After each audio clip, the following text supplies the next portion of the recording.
All right, guys, welcome back to the channel. Today we have some news to talk about regarding Battlefield 2042, and after almost a year waiting, we finally have some news on what they're going to do with the specialist and class system. We're also going to talk about the roadmap for season 2 and beyond, even season 3 they talked about. So be sure to stay tuned until the end of the video because we're going to talk about everything. I'm going to give you guys my thoughts and opinions on things. I'm doing my best to go into season 2 and 3 with an open mind. I do think DICE delivered on season 1, even though the content was super dry. So be sure to stick around until the end of the video because we're going to talk about all of that and more. Real quick though, guys, before we jump into things, I would like to thank today's sponsor. Let me tell you guys a secret about a hidden gem, a free hidden gem, something that costs you nothing but makes your entire life millions of times better. It also happens to be the greatest mobile game of all time, Raid Shadow Legends. Raid's got a ton of champions, over 600 now, and all of those champions come from unique factions, each with their own history in the world of Teleria. And my personal favorite faction has got to be the High Elves. Their backstory is pretty awesome. Their homeland Arabia has been around for thousands of years, surviving the fall of Lizardman Empire, helped the humans form into civilizations, and defeated the orcs when they formed a huge horde and attacked the continent. But then things got twisted when Sarath, the Lord of Darkness, convinced a bunch of elves to go evil and attack the kingdom. The civil war nearly ended the elves, but Arabia survived, rebuilt, and now it's stronger than ever, which is absolutely awesome. This month, Raid's got a non-stop schedule of special events and activities, including Forge Pass Season 3, with some amazing rewards on offer, including a limited edition artifact set. If that's not enough, Raid's bringing out some new champions, along with some awesome looking champion skins for the incredible Madame Ceres. But wait, here is the big news. Later this month, Raid is giving everybody's favorite champion the upgrade he deserves. You might have seen his struggle for awesomeness in some of Raid's hilarious videos, but finally, Death Knight is becoming a legendary champion. It's something we've all been waiting for, and I cannot wait to see how Ultimate Death Knight turns out. This is the best time to get started in Raid, and if you click my link in the description or scan my QR code here on the screen, you'll get a unique bonus worth $30. We're talking a free epic champion Vergis, 200k silver, 1 energy refill, 1 XP boost, and 1 ancient shard so you can summon awesome champions as soon as you get in game. All this treasure will be waiting for you here, and it's that easy. Just click the link in the description and I'll see you in game. Once again, huge shout out to the homies at Raid. I appreciate you guys sponsoring and supporting my channel. It really does mean a lot. So let's go ahead and start off by talking about everything new with Battlefield 2042. After many months of waiting, nearly a year after the game is released, we finally got the core feedback for the specialist system. In a brand new development video and a new dev blog, they actually confirmed that the specialist system will be changed and they will be reintroducing classes into Battlefield 2042 at the start of season 3, which is like another 3 months away. So Call of Duty Modern Warfare 2 is going to be out whenever Battlefield finally gives us the class system back that we've been asking for nearly a year. So we're going to go into the dev blog. We're not going to talk about literally everything in this, but we're going to talk about all of the main points. So the blog highlights 3 main points that we're going to go over. The first one being class identity. They stated, and I quote, "The biggest point of feedback we've heard from you around specialists is that their current design means you've lost the feeling of class identity and a more defined sense of role on the battlefields. We're working to assign our specialists into one of the 4 recognizable classes and redefining the gear and equipment that they'll have access to shape a more defined and understandable role on the battlefield that you are used to." So the official classes are as followed, that are kind of obvious because a lot of people on Reddit and myself have talked about this setup for a long time. Nearly 8 months we've talked about this. But we've got the assault class that's going to feature McKay, Sundance, and Dozer. We have the support class that is going to have Angel, Falk, and then the season 2 specialists. For the engineer class, we have Liz, Boris, and Irish, and then recon we've got Casper, Pake, and Rao. They then gave an explanation on why they decided to put the specific specialists into certain classes. In my opinion, it makes total sense, so I'm glad that they're finally moving forward to that. Although I don't know why it's going to take them until season 3 for them to implement these changes, but I'm going to talk about that in a few minutes. Next up, we have class loadouts. They stated, "We're repurposing our open gadget system and restrict gadgets from selection when playing as certain classes. As an example, Casper is a recon, and in the future will always be able to spawn with an insertion beacon, but wouldn't be able to spawn with, let's say, like the medical crate, the support gadget, because that will be locked to a support specialist such as Angel. The class equipment that will always be available to the certain classes are as followed. The assault will have a med pin, support will have a defib, engineer a repair tool, and then the recon and insertion beacon. And then I've got the class gadgets and the throwables on screen right now. Next up, they talked about weapons in the class system. They said, and I quote, "One final note on weapons and where our thinking is today on how we might approach this as part of our loadouts for classes." They stated this is an area of the game that we're currently happy to leave as is. Now, this is probably one of the most controversial aspects of this change. I think we all wanted the specialists inside of classes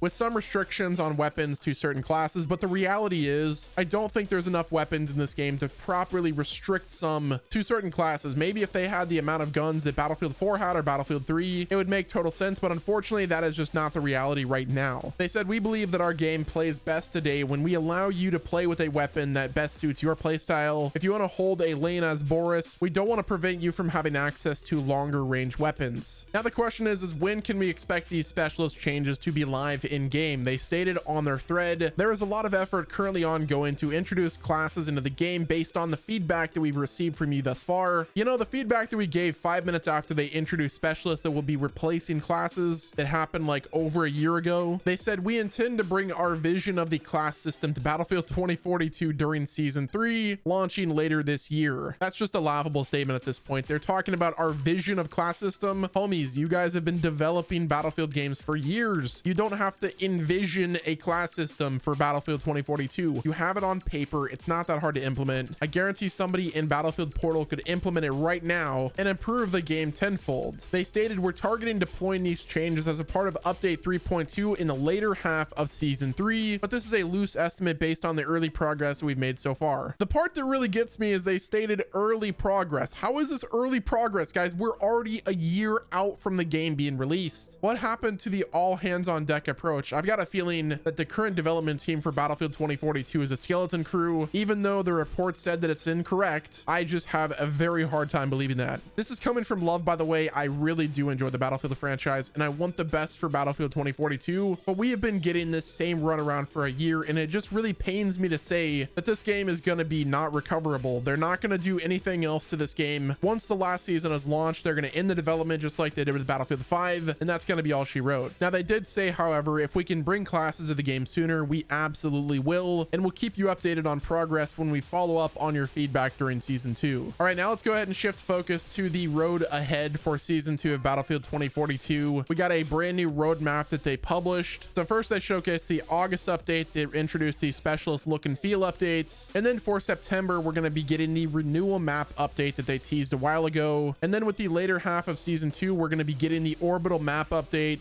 so that'll be a nice overhaul for in November. And then in December sometime we've got the season 3 update that will introduce the specialist class system officially over a year after the game released. Along with season 2, huge shout out to Battlefield Bulletin. We're going to be getting a new map, a new specialist, new vehicles, new battle pass, new experiences, renewal and orbital map updates, portal weapons obtainable in All Out Warfare via the Vault system, and then we're going to get a bunch of updates in Portal. According to the development video, we've got a new sneak peek of the brand new map for season 2 that looks pretty good. It is an infantry focused map. It's going to be a smaller layout overall. Battlefield Bulletin quoted by saying it's going to be intense, and we've got a brand new map screenshot that was also published. So after everything is said and done and all of the content gets added that Battlefield wants to add, this is probably going to be a pretty solid game. But the issue is there's probably not going to be a player base left besides the bots that are on your team. We have officially reached critical mass with this game not having any new content throughout the months and months of waiting. We want new guns, new maps. That's it. We're finally getting the specialist system back that we pleaded and begged for